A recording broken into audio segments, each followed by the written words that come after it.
Hello, my glorious YouTube family. Thank you so much for joining again. This is Karima with the one and the last Hogwarts Legacy video. I apologize straight away. I haven't been quite active lately. Been quite busy at work, and also I gotta say, the number one reason is I expected way more from Hogwarts Legacy. As I kept playing the game and progressing through the story and the character development, I came to the realization that when it comes to builds, yes, there are a couple of different things you can do to tweak your build here and there, but ultimately speaking, there's not really a build system going on here because, I mean, genuinely, you can access all your spells at any point in time, and once you got the unforgivable curses, I mean, you're gonna go with it. Um, Also, by the time you reach level 40, which I am, level 40, uh, and you got the talents, I mean, you have so many talent points that you don't really need to make a selection because you pretty much can get everything you truly need.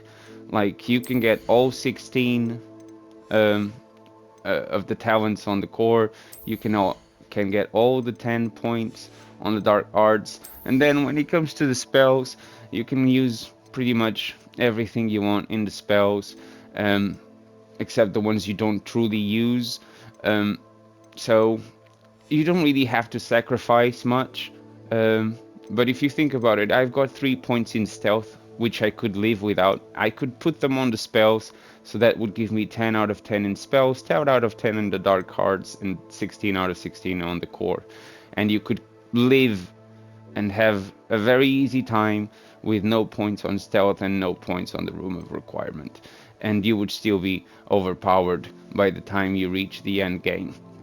So because of this, there isn't a lot to talk about when it comes to build making. I mean, um, what you could talk about when it comes to build making is by the end, when you finally have access to all the traits, um, and you have access to all the upgrading materials that you are going to need to get these all the way to maximum level.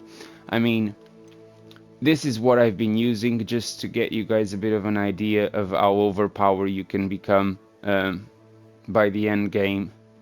So I'm using Ancient Magic trade slot on 3 on the trade slot for the gloves, which significantly increases the damage for Ancient Magic. In this one I'm using Manipulation 3, Imperial target does significantly increase damage. In this one I'm using Unforgivable 3, significantly increased damage dealt to cursed targets. On this one I'm using the same thing, significantly increasing the damage dealt to cursed targets. This one I'm using Cruelty 3, significantly increased damage with Crucio. And in this one, significantly increasing Ancient Magic meter feel rate with the Ancient Magic Focus 3. I mean, the benefits you get from each one of these traits, it's quite significant, even if you just have one of your equipments with it. But I found that if you have 2 Unforgivable 3 on 2 gear slots, you just do so much damage to whatever targets are cursed. And then when you go to the talents and you have pretty much all your spells doing extra stuff, and you have the dark cards fully unlocked, everything you do will be cursing targets. And then when you do a Nevada Cadaver on one of them, they're all gonna die. So it's pretty easy. I mean, I can do a quick demonstration around here just to give you guys an idea of what I'm on about. If I just get on the broom, I can easily land here in the middle, start firing stuff, and then I go to this guy. I use Crucio, then I start firing at him. He dies instantly.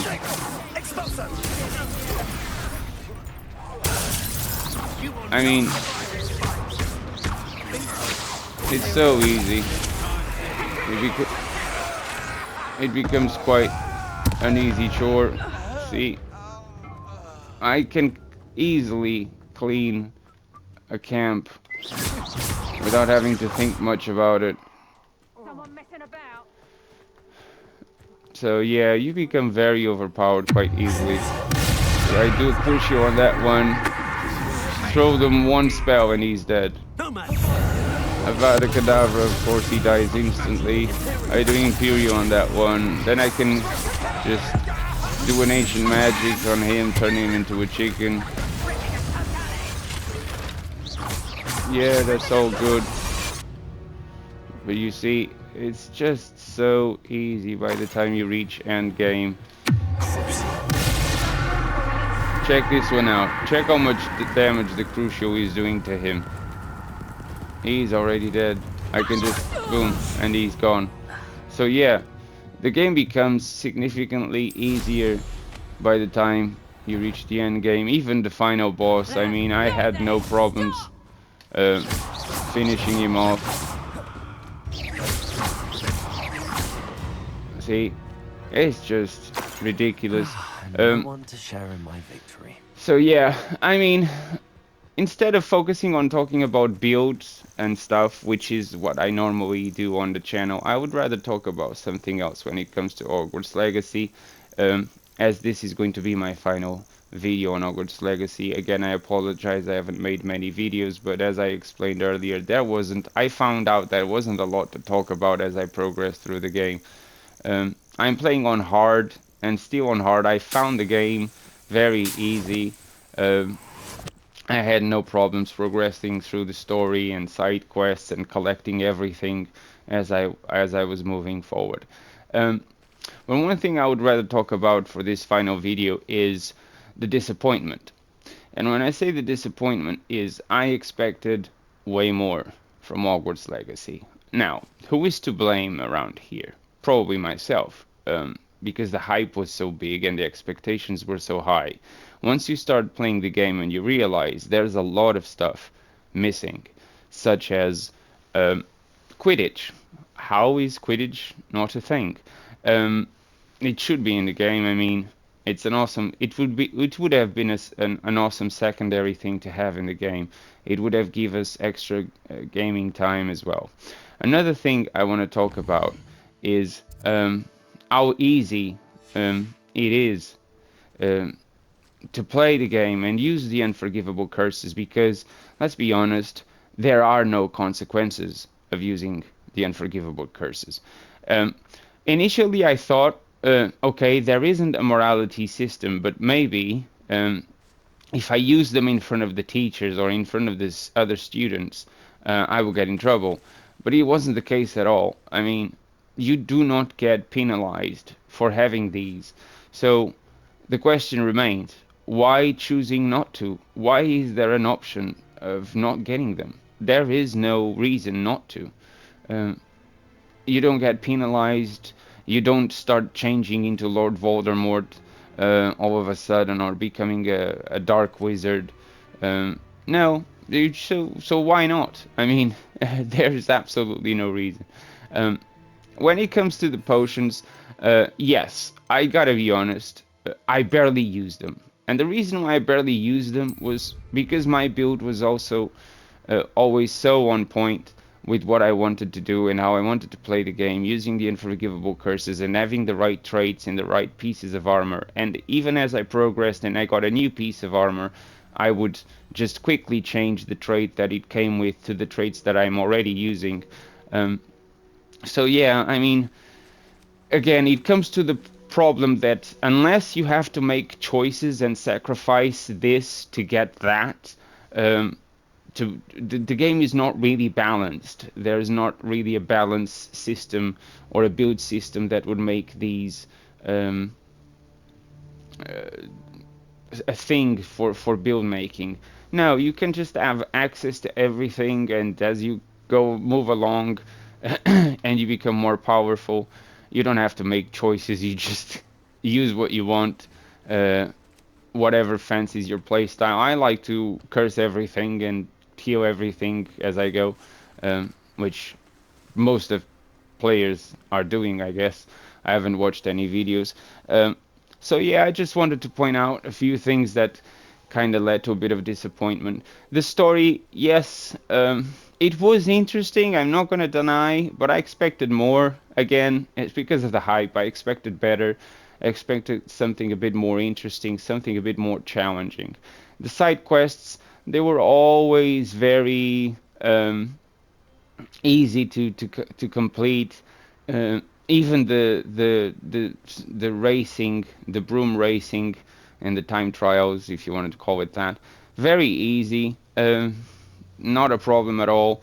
And I mean, you get 5 bars of ancient magic. If you are fighting a boss, uh, you can easily just destroy it with ancient magic. Um, I didn't really struggle, as I said previously, at any point in time in the game, and I'm playing on hard. So yeah, I mean, I don't have a lot more to say, but I just wanted to update you guys on Hogwarts Legacy. I will just take the time to say that at midnight tonight, Wulong um, Fallen Destiny will be released, and I'll be playing that game and probably making a bit more videos with build guides and some tips here and there as I progress. I hope I also get a bit more free time for the next couple of weeks, so I can get this done and give you guys a bit more content as I go forward. If you are into role-playing games like Dark Souls, Elden Ring, Wulong is something that is close enough to those kind of games. Um, and that's my kind of specialty. That's the kind of game I enjoy the most. Um, to all of you out there, thank you so much for your support and thank you for taking the time to watch this video. I know it's not a lot. It's more of a discussion video than a guide or what I normally would go for in my YouTube channel. But thank you so much for staying tuned and keep an eye out for some long the Fallen Dynasty videos. And thank you again for joining and for your support. Hope you guys have a lovely day.